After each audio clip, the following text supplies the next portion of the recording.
Bonjour à toutes et à toutes et bienvenue dans Hebdo Manga, le podcast dédié au manga et animé avec un épisode tous les dimanches pour revenir sur les dernières actualités, que ce soit au Japon ou en France, un état des lieux, des tendances et des ventes du milieu pour ne rater aucune pépite, ainsi que des dossiers au sujet divers et variés pour vous partager ce que j'ai envie de vous partager. Cette semaine, c'est bien la suite du bilan des ventes manga par éditeur en 2025, une première partie datant de la semaine dernière pour revenir sur les tendances de l'année précédente. Je m'appelle Telio, et encore une fois, bienvenue dans Hebdo Manga.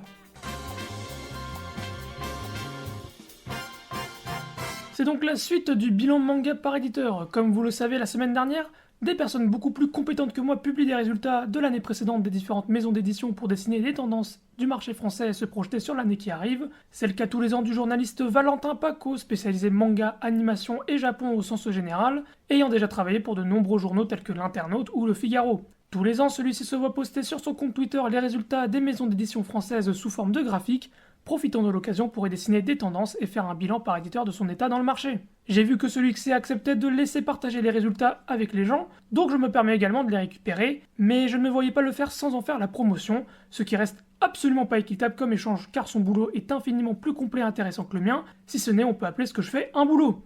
Vous pouvez donc le retrouver sur Twitter, @anator avec un 0 à la place du O, et vous retrouverez également en description de cet épisode ainsi que du précédent tous les liens menant à ces articles divers et variés, passant de l'interview de mangaka à succès à la couverture d'événements traditionnels japonais. Merci à lui d'accepter cela et de participer de manière si intéressante chaque année aux résultats du marché français, et continuons sans plus attendre. Bon, maintenant qu'on a parlé d'un des plus gros noms du domaine avec Kana, je vous propose d'enchaîner avec le plus gros nom du marché, à savoir les éditions Glénat et leur best-seller One Piece, qui dépasse la barre des 50 millions de tomes vendus en France, ce qui fait de lui de loin la série la plus vendue du pays, continuant de creuser l'écart avec le reste du marché. Pour donner un ordre d'idée, plus de tomes de One Piece ont été vendus en France que d'exemplaires des Misérables de Victor Hugo, comme le compare si bien Valentin Paco dans son thread sur le résultat. La comparaison est assez terrifiante, vous trouvez pas ? Un véritable ovni qui, à lui seul, dérègle un peu tous les chiffres de la maison d'édition, qui compte quand même bien d'autres classiques. Car bon, dans le genre, Dragon Ball et ses 33 millions de copies vendues, c'est tout de même grandiose, suivi par Berserk avec 8,7 millions de copies grâce à cette nouvelle édition Prestige, ou encore Bleach et ses 6,3 millions de copies vendues, qui risquent sûrement d'augmenter avec la nouvelle édition qui arrive en 2026. On note l'entrée à leur côté de Tokyo Revengers, confirmant également que cette série n'est pas qu'un effet de mode, mais une série qui s'est inscrite dans le paysage culturel manga et dans le catalogue Glénat par ses 3,6 millions de ventes chez nous, à égalité avec Tokyo Ghoul, c'est pour vous dire le succès.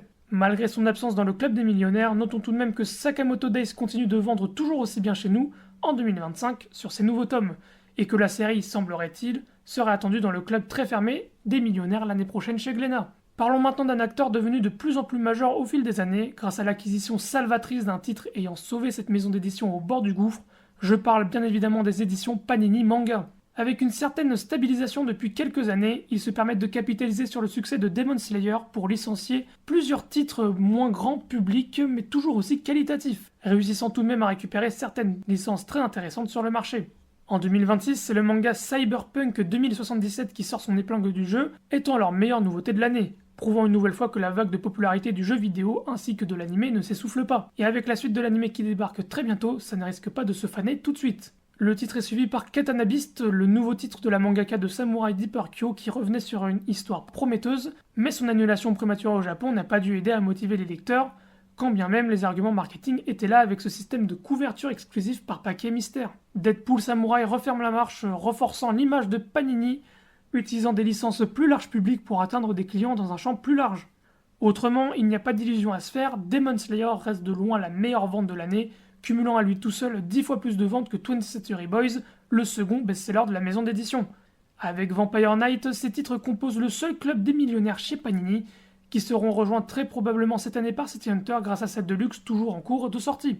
Une partie de moi remercie chaleureusement l'ancien Panini d'avoir récupéré Demon Slayer, car ce succès permet de réécrire une belle histoire et continue à la maison d'édition de prendre des risques sur des titres beaucoup plus discrets.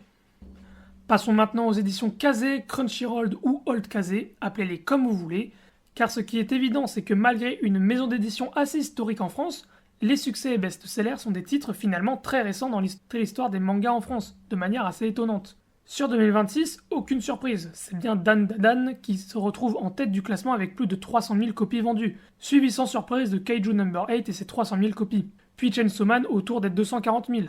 Notons également que la nouvelle édition ainsi que la venue de la dessinatrice fait réapparaître The Promised Neverland dans leur top annuel, faisant continuer la hype autour de ce titre fini depuis maintenant quelques temps. On peut également noter que ce titre est le best-seller de la maison d'édition, avec ses 3,7 millions de copies vendues depuis ses débuts. La seconde position est étonnante mais me fait très plaisir car ce sont les sorciers de Black Clover qui s'y trouvent avec 2,3 millions de copies vendues. C'est une position qui va forcément être dépassée de par la fin imminente du manga, mais également par le fait que les mangas dans le rétroviseur sont toujours en cours et vont continuer à taper très fort, avec notamment Chainsaw Man et ses 2,1 millions de copies en circulation. Ce qui est beau à voir chez Kazé, c'est qu'entre 2,1 millions et 1 million, sur le club des millionnaires, on retrouve plein de séries dans des mouchoirs de poche en termes de vente, prêtes à se dépasser à chaque nouvelle année, avec des titres comme Kaiju No. 8 et ses 1,743 millions de copies, Mashle et ses 1,7 millions tout juste derrière, puis suivi par Dan Dadan et ses 1,2 millions de copies, laissant Blue Exorcist refermer la marche des millionnaires avec 1,05 million de copies tout pile. On peut s'attendre pour 2026 à ce que Dan Dadan continue de grimper dans le classement jusqu'à terme dépasser Mashle, puis Kaiju No. 8 dans quelques années si la série ne se finit pas dans les prochains volumes. A voir qui ressortira gagnant de ce jeu des chaises musicales cette année. Retournons maintenant du côté d'un éditeur emblématique français, cette fois-ci représentant des titres très majoritairement côté Kodansha, je parle bien sûr des éditions Pika, avec eux également les éditions Nobinobi, qui est la maison d'édition orientée plus jeune public que Pika. Et c'est quelque chose de très important à préciser, car finalement parmi les meilleurs lancements de l'année, on voit très vite que Nobinobi est un catalogue qui réussit à éditer des succès pour les plus jeunes. Pour cause, les deux meilleurs lancements de Pika sont chez Nobinobi cette année, avec le manga Minecraft et ses 125 000 copies vendues, ce qui est vraiment énorme pour un lancement. L'adaptation du jeu culte a su trouver un public sans aucun problème en France. Et on retrouve également en seconde position le manga Bloom, Kaoru Hana au Japon, la rom-com sensation qui était très attendue chez nous. Le public a confirmé l'attente de ce titre d'une grande qualité dans le paysage des rom-com shonen. Enfin, le reste était chez Pika, et c'est très intéressant de noter que du côté de la maison mère, les nouveaux succès ne sont pas forcément nouveaux, car ce sont des projets en lien avec des licences déjà populaires, avec la sublime édition Grimoire de l'Atelier des Sorciers qui a atteint les 35 000 copies vendues, ce qui est superbe pour une édition plus onéreuse et donc moins abordable pour le plus grand public. On est suivi ensuite des éditions anniversaires de Fairy Tail et Blue Lock, ressortant le tome 1 des séries avec de nouvelles jaquettes et quelques bonus. 2025 a donc été une année de consolidation plutôt que de nouveautés, avec des lancements importants surtout orientés du côté de Nobinobi. Le top de l'année au global confirme cette tendance avec Blue Lock au sommet de manière assez large et ses 1,5 million de tomes vendus sur l'année, qui continue d'être le fer de lance actuel de la maison d'édition, suivi derrière par les mages immortels de Fairy Tail, qui arrivent à vendre 600 000 copies malgré une série terminée depuis plusieurs années, modulo le spin-off sans Quest qui permet de garder une certaine hype sur la série. Minecraft fait son entrée ici également avec ses 450 000 copies vendues sur l'ensemble des tomes de la série en 2025, tandis que Shingeki no Kyojin, l'attaque des titans, se place derrière avec 400 000 copies, et Gachi Akuta ferme la marche avec ses 300 000 copies.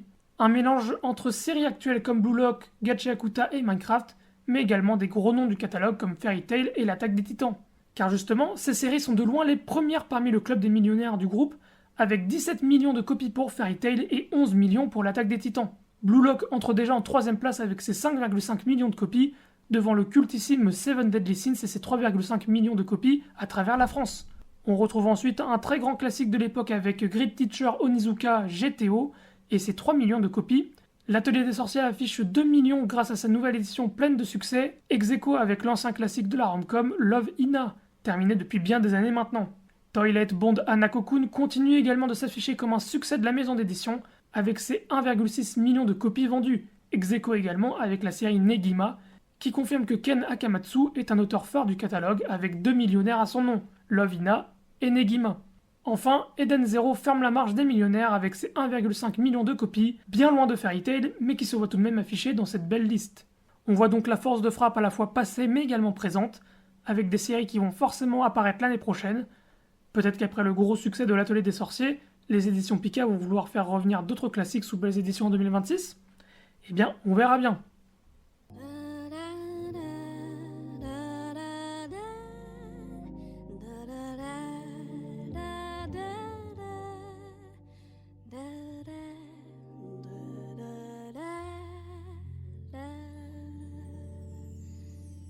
C'est ainsi que se terminent ces 2 podcasts sur le bilan des ventes 2025 par éditeur. Je sais qu'il manque des éditeurs, mais les résultats n'ont pas été publiés pour ceux-ci, donc je me voyais mal inventer des chiffres. Attendons de voir ce que 2026 nous réserve d'autre parce qu'on a fini un trimestre, mais il en reste encore 2. Je vous remercie de votre écoute, et je vous dis à la semaine prochaine pour un prochain Hebdo Manga. C'était Elio, ciao.